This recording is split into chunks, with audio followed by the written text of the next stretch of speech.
WNBA fans are bracing for impact because it looks like Caitlin Clark might have gotten injured again, and she has missed nearly half the games this season with a quad injury and then with a groin injury. Here's the play where it happened. She's dribbling down, she pushes off, she makes this pass to Kelsey Mitchell on the back door, and then you can see when she's running back to the other end of the court, she's grabbing her right groin. You could see it on her face right after that play, like something went. The Indiana Fever ended their road trip on a high note, stealing an 85-77 victory over the Connecticut Sun at TD Garden, but what should have been a celebration quickly turned into a crisis.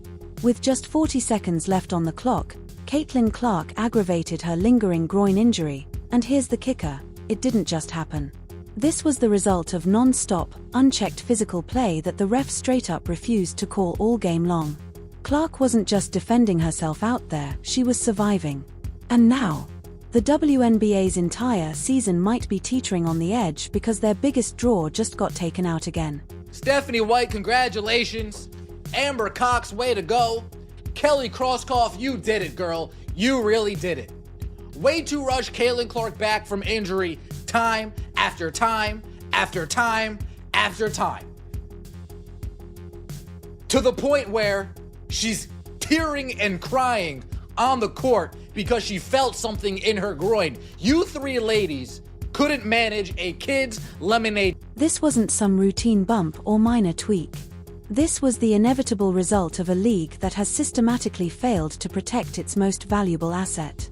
Clark had already sat out 9 games this season due to multiple injuries, and here we are again watching her limp off the court after delivering a basic assist to Kelsey Mitchell. And the image? Brutal.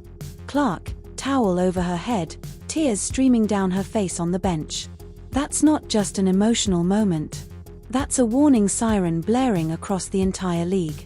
The WNBA can't afford to keep pretending this isn't a crisis. This is potentially a disaster for the city of Indianapolis, the Indiana Fever. They're hosting the All-Star game.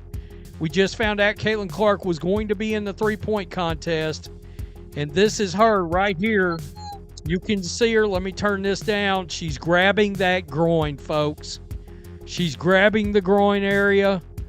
She's going to walk over. She knows she's injured, and it looked bad, folks. She was on the bench, had her head wrapped in a towel. She's crying. She's in pain. I think it was pretty clear that tensions were rising, right? That's what Stephanie White said after previous matchups. And she's not wrong. This isn't new. The refs have allowed this kind of play all season. They've let it build. They've let it boil. And now the pot's spilling over. This is what happens when elite athletes are given no guardrails. Aggression turns reckless. Passion turns dangerous. And the stars of the game, the very faces of the league, are left to fend for themselves while everyone else watches it burn. And whether it was pain or frustration or a combination of both, you could see it weighing on her. Now, she had snapped at a referee earlier. She had held her head down in the midst of her shooting slump. So maybe some of this is just all of that coming to a head, especially knowing that All-Star Weekend is coming up from Indianapolis. But this time, that timeout didn't change a thing. The damage was already done. The refs had set the tone from tip-off, anything goes. And Connecticut ran with it. Hand checks turned to holds. Holds turned to hits. And Clark? She was the crash dummy. Every screen was a landmine. Every drive to the basket, a demolition zone. We're talking about plays that would have been ruled flagrant fouls in any other era of basketball, but in today's WNBA, it's apparently just tough defense. From 3, so on the road this season, Caitlin Clark is a combined 1 for 32 from three-point range. Very unusual. She's hot. Beyond January, having to hold her back. We'll take a timeout. I mean, yo, she went from 0 to 100 real quick. She was upset, dog. I don't know what that ref said. I don't know what happened.